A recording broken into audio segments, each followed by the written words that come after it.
Anda masih bersama kami di Detak Kepri Malam. Menekuni dunia UKM memerlukan strategi khusus agar mampu bertahan. Pemilihan produk yang dihasilkan harus memiliki segmen pasar yang jelas dan berkesinambungan. Untuk saat ini, sektor yang masih menjadi favorit pelaku usaha adalah makanan ataupun kudapan. Salah satunya seperti pelaku UKM yang satu ini, ia menekuni UKM sektor kuliner, khususnya aneka kue tradisional yang masih banyak mendapat hati di tengah masyarakat. Kue basah, kue favorit sepanjang masa. Inilah laporan reporter Batam TV Putri Yulianti Amini dan juru kamera Rajin Pasaribu dari kawasan Nongsa, Kota Batam.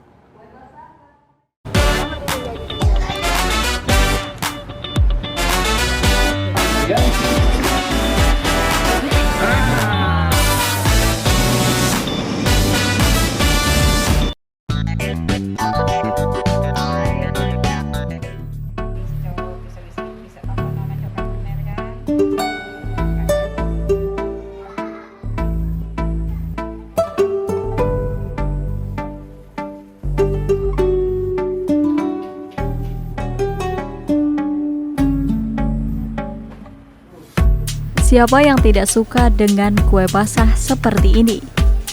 Selain rasanya enak, kue basah seperti ini memiliki tekstur yang dapat menambah selera kita untuk terus mencicipinya. Kue basah merupakan kudapan yang bisa dijadikan alternatif cemilan. Kue basah seperti ini biasa disantap di pagi hari sebagai pilihan menu sarapan. Bahan dasar yang digunakan dalam pembuatan kue basah diantaranya tepung terigu, sagu, gula, bahkan ada yang berbahan santan dan ketan. Kue basah sangat digemari oleh masyarakat. Selain beragam jenisnya, kue basah juga memiliki tekstur yang empuk dan lembut. Satu hal yang menjadi kelemahan kue basah yakni tidak bertahan lama. Hai sahabat UMKM, kali ini saya sudah berada di Punggur untuk mendatangi salah satu tempat produksi kue-kue basah di Kota Batam. Siapa yang nggak kenal dengan kue-kue ini? Kue basah ini adalah kue yang banyak digemari oleh masyarakat. Seperti apa prosesnya? Ikuti UMKM Kepri kali ini.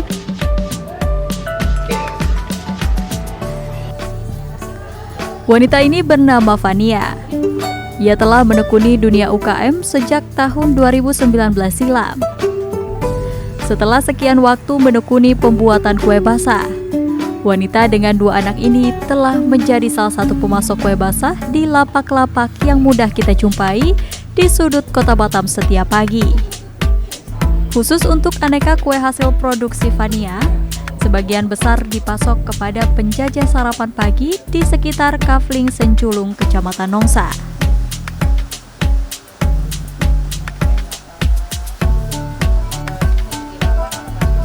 Untuk membuat aneka kue seperti ini, Fania membutuhkan perjuangan panjang. Perlu waktu untuk belajar, mencoba, dan memastikan kue yang dihasilkan dapat sempurna. Hasil produksi kue basah yang umumnya kue tradisional ini harus disesuaikan dengan asal kue itu sendiri. Dari sekian kue yang dihasilkan, Fania mengaku kesulitan dalam membuat bolu kukus. Dari awal sih hanya mulai 50 biji dan itu hanya kita tidak mempunyai kotak, hanya pakai mika yang besar itu aja, kita nitip di warung. Terus akhirnya beli kotak satu dan satu, akhirnya sampai sekarang.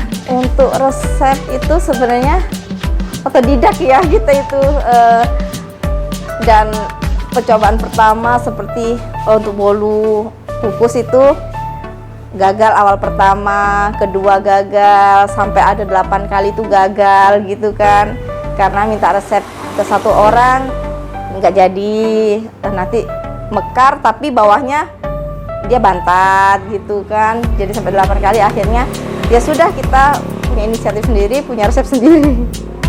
Seiring dengan berjalannya waktu, Fania telah memiliki resep yang pas dalam membuat kue basah. Untuk saat ini, dalam 1 hari Fania mampu membuat 13 macam kue untuk dijual. Di antaranya dadar gulung, kue kusoy, bolu kukus, bolu meses, jeli, putu ayu, risol, dan masih banyak lagi. Untuk momen tertentu seperti bulan Ramadan dan peringatan keagamaan lainnya, permintaan pasar terhadap kue basah mengalami peningkatan. Dalam satu hari, Fania mampu memproduksi hingga ribuan pieces kue. Kalau untuk tiap harinya itu rutin itu sampai 13 biji, 13 biji itu ya, 13 macam. Tuh, cuman kalau yang orang pesan-pesan ya mungkin request apa baru kita bikinkan. Ada dadar gulung, ada kue kusoy, ada kue bolu kukus, ada bolu mesis, ada putu ayu, ada jelly, ada risol gitu kan. Masih banyak lagi. Kalau pas budak itu biasanya Maulud Nabi sama Isra Mi'raj ya. Untuk pesanan biasanya itu kalau per hari itu ya, kalau di bulan Isra Mi'raj atau Maulud Nabi itu biasanya kan satu orang pesan sampai 500 gitu kan. Cuman sehari itu biasanya kita hanya produksi 800 pieces itu untuk 2 orang. Belum lagi kita yang untuk nitip kelapa gitu ya, gitu aja sih. Untuk sampai seperti saat ini, Fania nyaris tanpa istirahat. Bagi Fania, membesarkan usahanya ini merupakan sebuah keharusan. Maka tidak heran jika bekerja keras dan fokus dijadikan Fania sebagai sandaran keberhasilan yang ingin ia rengkuh.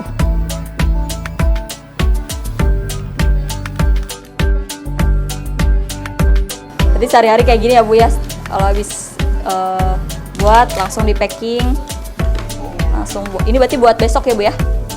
Ini nanti sore ada pesanan. Oh gitu. Ya, untuk ikan. Oh iya iya. Berapa pieces nanti Bu? 350 pieces. 350. Mintanya macam-macam. Oke deh.